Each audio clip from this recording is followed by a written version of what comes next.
What's up, everyone? Welcome back to the channel, and don't forget to hit that subscribe button because today we're diving into something truly legendary, a piece of automotive history that doesn't just belong to the past, but continues to live in the present as a symbol of timeless style, character, and culture.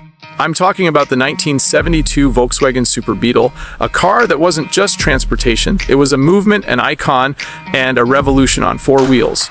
When people see it today, they don't just see a car, they see memories, stories, and a design that changed the way the world thought about mobility. So buckle up, because we're about to take a long, nostalgic, and detailed ride into what makes this Beetle so special.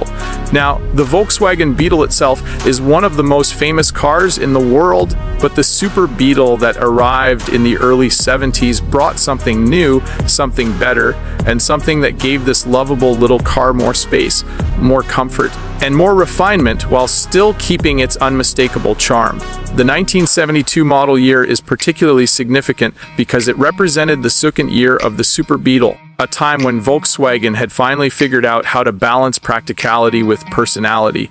This car wasn't just about looking cute or being affordable. It was about making the Beetle a true contender in a rapidly changing auto market where small cars were beginning to prove their worth. From the outside, the Super Beetle carried the iconic rounded silhouette that we all know and love, but it also brought a few distinct differences that made it stand out from the regular Beetle. The most obvious change was at the front end. Unlike the standard Beetle, the Super Beetle featured a slightly longer nose to accommodate a new MacPherson strut front suspension system. This wasn't just some engineering tweak, it was a big deal. It gave the car improved ride quality, better handling, and more trunk space, which was always a challenge in rear-engine cars. For the first time, Beetle owners had a little extra practicality in the front luggage compartment, making it easier to live with on longer journeys. Step around to the side, and the 1972 Super Beetle rides on that familiar curvy profile, but if you know what to look for, you can see that subtle difference in proportions that sets it apart.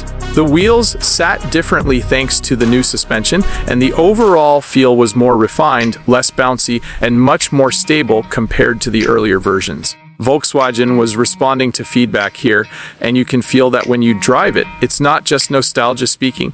This was genuinely an improvement.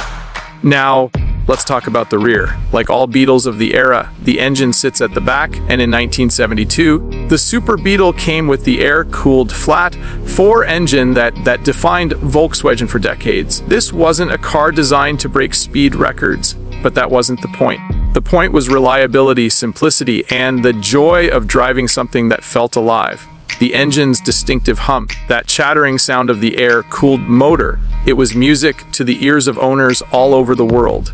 You could fix it yourself with basic tools.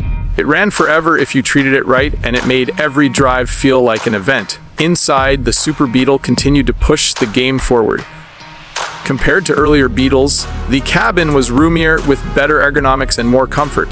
The dashboard was redesigned, and in 1972 you saw the introduction of more modern touches that made it feel less like a quirky economy car and more like something people could actually use day in and day out. The seats were more supportive, the visibility was unmatched thanks to those large windows, and the simplicity of the controls made it approachable to anyone, from first-time drivers to seasoned road trippers.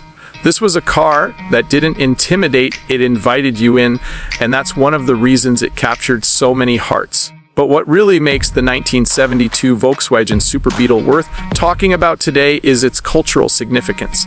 Think about it, this was a car that was already a symbol of freedom, individuality, and counterculture throughout the 60s. By the time 1972 rolled around, it had firmly established itself as the people's car, and the Super Beetle just reinforced that status. It was affordable yet stylish. It was practical yet fun. It was slow by modern standards, but it gave you a connection to the road that many modern cars simply can't replicate. It was more than just steel, glass, and rubber.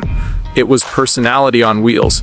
Today, enthusiasts and collectors look at the 1972 Super Beetle with a special kind of admiration. It represents a turning point, a moment when Volkswagen decided to evolve the Beetle while still keeping it true to its roots. And the fact that so many of these cars are still on the road today, lovingly maintained or beautifully restored, shows just how much they meant to people. Owning one isn't just about having an old car, it's about being part of a story that spans generations. It's about remembering road trips with friends, family outings, first cars, and simpler times. Driving a 1972 Super Beetle in today's world is like stepping into a time machine. You're not just getting from point A to point B, you're experiencing a slice of history, feeling the quirks of that air-cooled engine, gripping that big steering wheel, and smiling at the reactions of people around you who can't help but wave, smile, or strike up a conversation about their own memories with the Beetle. No other car has that kind of universal connection, that ability to bring people together across age, culture, and background. And let's not forget the customization scene. The Beetle has always been one of the most customizable cars ever built, from lowered cruisers to Bajabugs to fully restored showroom examples. The 1972 Super Beetle has been a canvas for creativity. People love putting their own spin on it, and that's part of its lasting appeal. Whether you keep it bone stock or transform it into something wild, the car never loses its essence. So, when we talk about the 1972 Volkswagen Super Beetle, we're not just talking about an old car, we're talking about a legend. A car that defined an era, adapted to change, and continues to live on in the hearts of enthusiasts around the world. It's one of those rare machines that transcends automotive boundaries and becomes part of human culture itself.